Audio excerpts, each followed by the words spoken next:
YouTube won't let me cuss in the first 7 seconds, so I gotta stall until we get there, because we about to enter class, and this is the fine art of not giving a damn. See, life ain't about proving yourself, it's about improving yourself. Now, I dedicate this video to the avatars, the critics, the trolls, my biggest faceless fans. Thanks for watching while I'm winning and you whining. The algorithm loves you. Here's the thing. I'm not the type of guy to care about what strangers think, or at least I told myself, but somewhere along the way, I got caught up trying to prove myself to people I wouldn't even hold the door for in real life. People who live behind avatars, fake names, and opinions as loud as they were pointless. Oh, I got the job, the car, the wife, and the life. On paper, I'm winning. I'm not just surviving, I'm thriving. But if you met me a year ago, you would have thought I was auditioning for the role of the guy who cares way too much.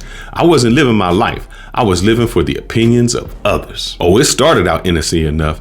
I'd hop on some YouTube panels, ready to drop some gems, share some knowledge, and maybe crack a few jokes. But with every podcast, there was always that one person. You know the type, the anonymous avatar, usernames like FemCell, OB32, chiming in with, "Oh, he just clout chasing. I seen his resume. Oh, he don't make that much. Are you even qualified to talk about this?" Now, at first, I tried to laugh this shit off, trying to steer clear that conversation and steer back to something more meaningful, but they weren't satisfied. These people wanted receipts, as if I owed them a full financial audit just to prove I belong here. I felt I had to prove myself to people who wouldn't know the truth if it slapped them in the face. And I'll be the first to admit it, I got sucked in. One day, I was on a panel dropping some serious gems of knowledge when someone commented, "Oh, I exposed his ass. He don't make that kind of money."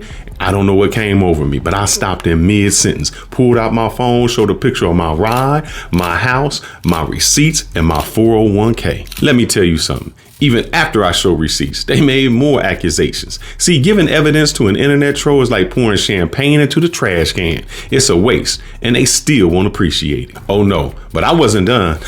I doubled down. I posted even more pictures of my house, my vacations, even my wife. I said, let's see these fools troll this. And you know what happened? Oh, they came for her too.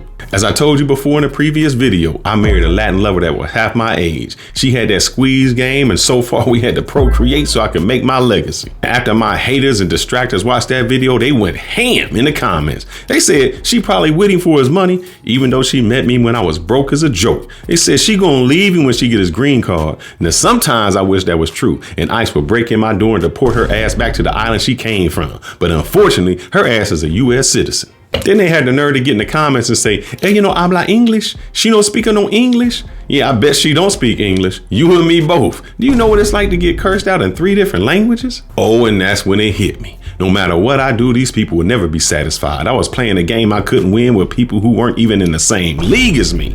After a night of sharing my bed with Jack Daniels and having dinner with full hybrid gummy bears, I was laying there and I asked myself some crazy questions. One was, why do they care so much about my life? That's when the wife said to me, "Ellos están muy celosos." Huh?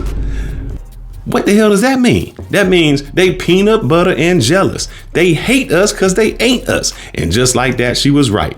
These weren't people who mattered to me. Hell, these were people I wouldn't even piss on if they was on fire. I realized I spent my whole life trying to prove myself. But it didn't start with that show. It started way before that. Giving energy to people who don't matter is like watering weeds. You only helping them grow. I decided to take a step back and think about why I care so much. See, it wasn't about the trolls. It was about my own ego. See, somewhere along the way, I started tying my worth to other people's validation. So let's self-analyze and self-reflect and go back in time. Now, when I was younger, someone once said to me, "Brother, you can't afford those Jordans." And that's all it took. One offhanded comment and I was in overdrive. Overtime shifts, late night side hustles, and skipping meals just to scrape up enough cash. Not because I needed the shoes and not because I even liked them, but because I couldn't let someone else think I couldn't. A week later, I walked into that room wearing those same shoes, those Jordans, waiting for validation that never came. Nobody even noticed. Nobody cared. And I stood there, exhausted, broke, and realized I spent all my effort on people who weren't even watching me. Then there was that time I was in the Grill Jamaica at Rick's Cafe, jumping off a cliff. A guy said, "I don't think you do it. I dare you." Betting me? You daring me? You don't think I would do it? And I did it because I didn't think about the risk. I didn't think about my own fear heights. I just knew I couldn't let him be right. Oh, you don't believe me? You think I'm lying? Let me prove this.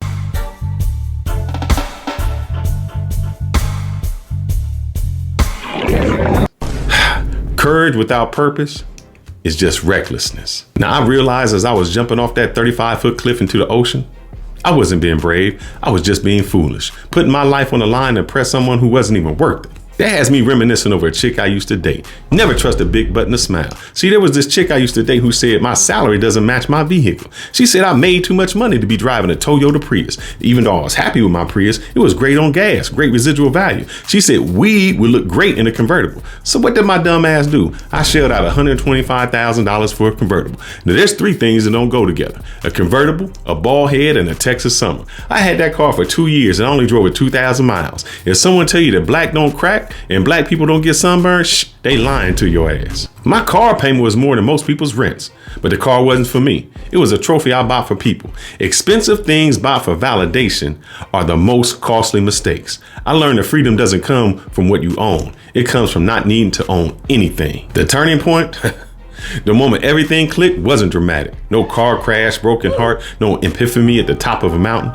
It was just me, a Thursday afternoon and a random day at the gym. A guy I used to work out with me asked me how much I can bench now. I said about 465. He said, that's impossible. He said 5 years ago when we used to lift together, the max you could bench was 350. He didn't think because he couldn't lift that much, I couldn't lift that much. Then it hit me harder than a brick hit the lady for not giving the guy his number. All the haters, naysayers, doubters, deceivers, and internet trolls questioned my success because they was unsuccessful. The people who can't see success of others are the ones who never experience it. They say things are impossible because they can't believe I'm possible. School is in session and class is about to begin. Let me tell you about the banister effect. It's the idea that breaking a barrier can change the way people think about what's possible. The mental shift that occurs when a significant barrier is broken, demonstrating to others that once what was thought to be unachievable is in fact achievable.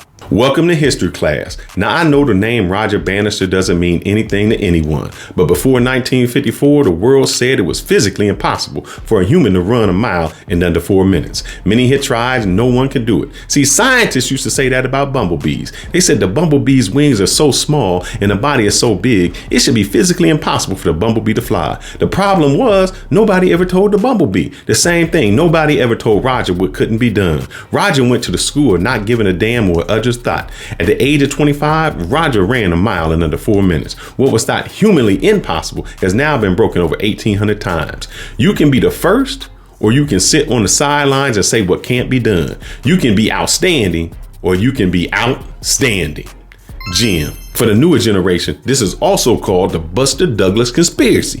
Iron Mike Tyson was a dominating force in boxing, unstoppable. Fighters feared him. He was undefeated, knocking men out in the very first round. No one could compare. Then along came an unknown Buster Douglas. Buster not only beat Mike, but he knocked his ass out. We discovered that Goliath could be stopped. The heel of Achilles had been discovered. The previously undefeated Mike Tyson went on to lose. Not just lose, but his ass got knocked out by the likes of Evander Holyfield and Lennox Lewis. See, all it took was one person to show that it could be done. After that, everybody done it. A lion doesn't concern himself with the opinions of sheep, and you don't find eagles in flocks. See, once you master the fine art of not giving a damn, life gets sweet. You stop trying to prove yourself to people who aren't even watching. You start enjoying the ride. Less stress, more laughs. The less I cared, the more I thrived. My content got sharper. My work-life balance improved. And for the first time in years, I felt free. I stopped chasing approval from strangers and started focusing on the people that actually mattered. One video went viral, then another went viral, and before I knew it, I was building something authentic, something real. And you want to hear the irony? The same people who was hating on me was trying to holler at me. The people who questioned me was now trying to ask me questions. Now let me tell you the lessons I learned by not giving a damn. Stop feeding the trolls. Trolls thrive on attention. The best way to win is to ignore them completely. People's opinions don't define you. Half the people judging you don't know you, and the other half want to be you. Ego is the enemy. Trying to prove yourself to people who don't matter is a one-way ticket to misery. Confidence is quiet. People with real success don't need to shout it out loud. Now, are you ready to stop caring about things that don't matter? Drop me a high five in a comment and tell me how you're letting go. Hit that like button like you slamming the door on some pointless opinions. And if you haven't subscribed, do it now, because this next video might help you stop the giving a damn. Now remember, life ain't about proving yourself. It's about improving yourself. Gems.